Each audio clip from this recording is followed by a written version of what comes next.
નમસ્કાર ખેડૂત મિત્રો, ખેતી એક્સપર્ટ ચેનલ પર આપ સૌનું સ્વાગત છે। આજનો વિડિયો દરેક ખેડૂત માટે ખૂબ જ મહત્વનો છે, કારણ કે આપણે વાત કરવા જઈ રહ્યા છીએ એવી વસ્તુ વિશે જે આપણા ખેતીનો આધાર છે, જમીન। હા મિત્રો, જમીન સારી હશે તો પાક પણ સારો આવશે, અને જમીનમાં ખામી હશે તો કેટલુંય ખાતર નાખો, પાણી આપો છતાં પણ અપેક્ષા મુજબ ઉત્પાદન નહીં મળે। આજે આપણે જાણીશું અલગ અલગ પ્રકારની જમીન વિશે, જેમ કે કાળી જમીન, રેતાળ જમીન, રાતી જમીન અને લોમી જમીન।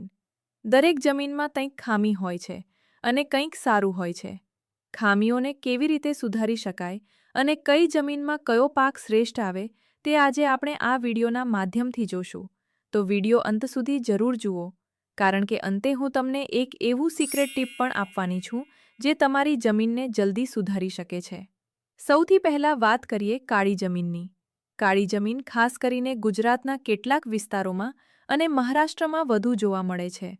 આ જમીનની સૌથી મોટી ખાસિયત એ છે કે તેમાં પાણી પકડી રાખવાની ક્ષમતા ખૂબ વધારે હોય છે, એટલે કે વરસાદ પડે પછી લાંબા સમય સુધી ભેજ રહે છે।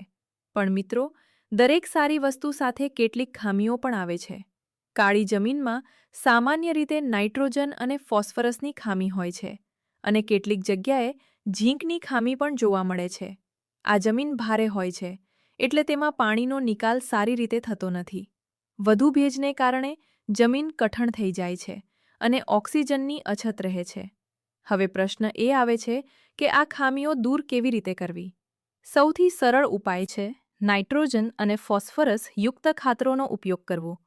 ઓર્ગેનિક ઉપાયમાં ગાયનું ખાતર, વર્મી કોમ્પોસ્ટ, જીવામૃત જેવી વસ્તુઓનો ઉપયોગ કરશો તો જમીન નરમ બનશે। આ ઉપરાંત ઉનાળાની ઋતુમાં ઢેચાનો લીલો પડવાશ કરવાથી નાઇટ્રોજનની ખામી બહુ સારી રીતે પૂરી પડી શકે છે। બીજું, ડ્રેનેજ સિસ્ટમ સારી રાખવી, એટલે કે ખેતરમાં પાણી ઊભું ન રહે તે ધ્યાન રાખવું। હવે વાત કરીએ આવી જમીનમાં કયા કયા પાક લઈ શકાય। કપાસ, સોયાબીન, ઘઉં, ચણા। કાળી જમીનની ખાસ વાત એ છે કે કપાસ માટે કાળી જમીન સૌથી શ્રેષ્ઠ માનવામાં આવે છે। હવે વાત કરીએ રેતાળ જમીનની। આ જમીન હળવી હોય છે, પાણી ઝડપથી નીચે વહી જાય છે, એટલે આ જમીનમાં સૌથી મોટી સમસ્યા એ રહે છે કે નાઇટ્રોજન ઝડપથી લીચ થઈ જાય છે અને પોટાશની પણ ખામી રહે છે। આ ઉપરાંત ઓર્ગેનિક મેટર ખૂબ ઓછું હોય છે। આના કારણે પાકમાં લીલોતરી ઓછી રહે છે અને છોડ નબળા બને છે। હવે વાત કરીએ આ પ્રકારની જમીનને સુધારવી કેમ? તો વારંવાર ઓછા પ્રમાણમાં ખાતર આપવું, નાઇટ્રોજન અને પોટાશયુક્ત ખાતરનો વધારે ઉપયોગ કરવો અને વધારે ઓર્ગેનિક ખાતર જેમ કે જીવામૃત, વામૃત, વર્મી કોમ્પોસ્ટનો ઉપયોગ કરવો। બની શકે તો મલ્ચિંગથી ખેતી કરવી, આથી પાણી અને પોષક તત્વ જળવાઈ રહે। આ પ્રકારની જમીનમાં વેલાવાળા અને કંદમૂળ પ્રકારના પાક લઈ શકાય છે। હવે જોઈએ લાલ જમીન।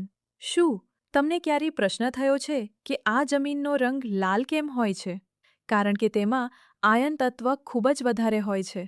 પણ આશ્ચર્યની વાત એ છે કે આ જમીનમાં નાઇટ્રોજનની ખામી, ફોસ્ફરસની ખામી અને ઘણી વખત કેલ્શિયમની પણ ખામી હોય છે। આના કારણે પાકનો વિકાસ પૂરતો નથી થતો। આ જમીનમાં પાક લેવા માટે નાઇટ્રોજન, ફોસ્ફરસ અને કેલ્શિયમવાળા ખાતર ઉપયોગ કરવો। આ ઉપરાંત ઓર્ગેનિક ખાતર ઉમેરવું અને લાઇમનો ઉપયોગ કરવો જોઈએ। આ જમીનમાં મગફળી, બાજરી, તુવેર, મકાઈ જેવા પાક લઈ શકાય છે। વિડીયોમાં આગળ વધતા પહેલા મારી તમને ખાસ વિનંતી છે કે આવી જ ખેતી લગતી અવનવી માહિતી જાણવા માટે અમારી ચેનલને સબસ્ક્રાઇબ કરી રાખજો અને બેલ આઇકન પણ દબાવી દેજો, જેથી અમારો વિડીયો તમારી પાસે સૌથી પહેલા પહોંચે। હવે વાત કરીએ લોમી જમીન વિશે। આ જમીન સૌથી શ્રેષ્ઠ માનવામાં આવે છે, કારણ કે આ જમીનમાં ભાગ્યે જ કોઈ ખામી જોવા મળે છે। પણ જો વારંવાર એકને એક પાક લેવામાં આવે તો માઇક્રોન્યુટ્રિયન્ટ્સ જેવા કે આયર્ન, બોરોનની ખામી આવી શકે છે। આથી આવી જમીનમાં પાક ફેરબદલ કરતા રહેવું જોઈએ અને સમયે સમયે ઓર્ગેનિક ખાતર આપતા રહેવું જોઈએ। આ જમીનમાં દરેક પ્રકારના પાક લઈ શકાય છે। ખેડૂત મિત્રો, એક વાત યાદ રાખજો કે ઓર્ગેનિક ખાતર, જીવામૃત, વર્મી કમ્પોસ્ટ જેવા ખાતરોનો ઉપયોગ કરવાથી કોઈ પણ પ્રકારની જમીન સુધરી શકે છે।